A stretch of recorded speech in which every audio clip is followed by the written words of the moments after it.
Hi everybody, this is Laura, City Scrapper. Thank you so much for joining me for this video today. Today I have a layout that I made for Stretch the Sketch. In Stretch the Sketch, we take a sketch that is intended for a 12 by 12 inch layout and we either stretch it into a larger format or we shrink it into a smaller one. And lately I've been working on a 6 by 8 inch album, so I've been shrinking the sketch and I'm doing the same thing today.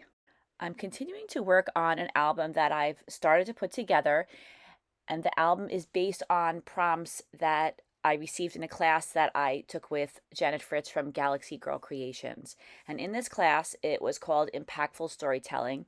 It went through a number of prompts that really helped me to tell the story of my life and who I am and what my experiences are. So I'm taking a lot of photos that I have from my childhood and I'm making them into very small scrapbook pages.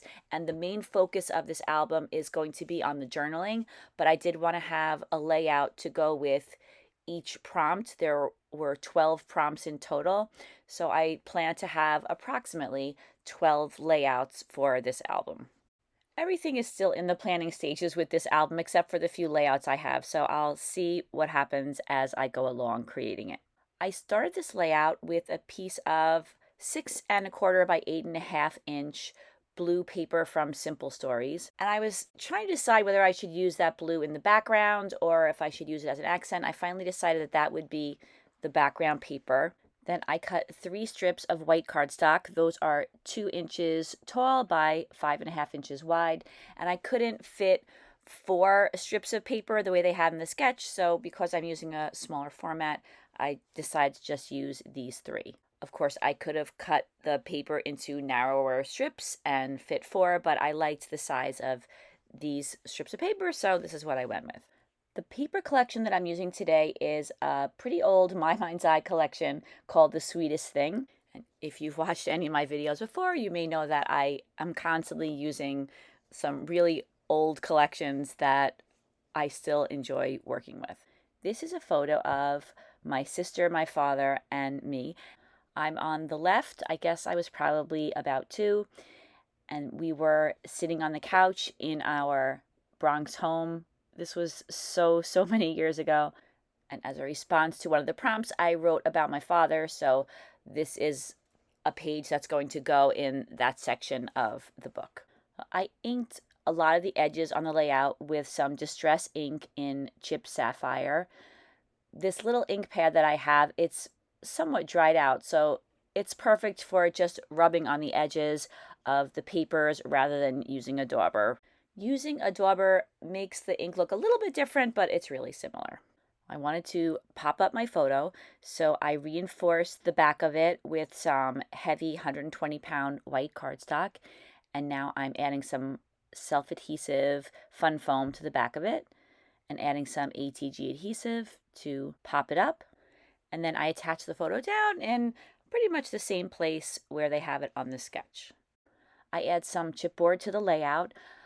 There were a lot of little chipboard pieces that had to be punched out, so I used my scissors to do that. And then I had to cut one of the scallops off of this strip, and then I put some ATG adhesive on it, but so that you could see some of the adhesive from the front, so I move that back with my fingers, and I think that that's a nice addition to the bottom of the layout. I had quite a few brads from this collection, and I really love brads, so I wanted to add some of those to the layout. I wanted to put one on each portion of the scalloped border, and then I put one at the top on the title. That title says "Remember All the Good Times," and I thought that it was a great choice for matching with the sketch because I didn't use the tabs that they have on the sketch, but this looks kind of similar to the top of a fancier tab, so I just thought that the title was not only a good saying, but I liked the way it fit into the layout. Even though it's really huge, I still think that it works. So I added the brads, and then I added some of these very tiny chipboard banners. I'm just futzing around trying to decide which side to put the longer banner on. I finally decided to put it on the right. and there was nothing happening in the photo in that place, so I thought that would be a good place to put those little banners. I trimmed this circular chipboard piece and I put that to the right of the photo. And then I cut out a very small strip of pattern paper that was a blue and off-white stripe, and I added that right under the title just to add a little bit more detail to the title. I decided to mount the whole layout on some white cardstock so there would be a small strip on the top and the bottom. I considered trimming down the layout so that there would be a border all the way around, but I decided against that. And then I was going to attach the layout as it was down to the white cardstock, but then I thought it's going to be bumpy because of all of the brads. So I went back in and I punched the holes again for the brads, and then I put the brads back in again, and this way the brads go all the way through both layers of paper. And as I was looking at the layout, I was thinking that it might look nice if there was some pattern paper behind that circle.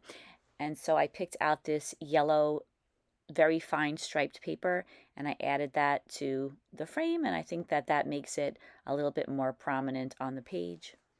And then I spent a little bit of time arranging it, trying to get it to fit back in there behind the photo.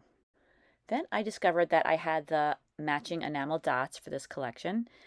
I chose two colors. One is a greenish color and one is a yellowish color, and I used the smallest of the enamel dots, and I alternated between those two colors and placed the enamel dots going around that circle.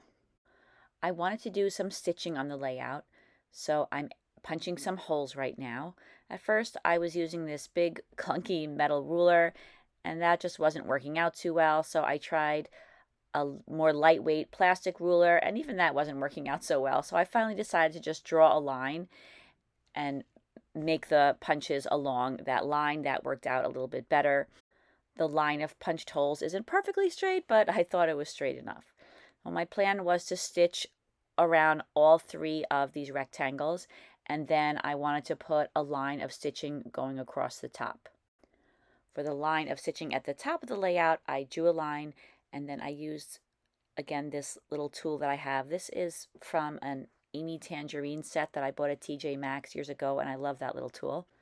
And then after I had all of the holes punched, I took an eraser and lightly erased the pencil lines.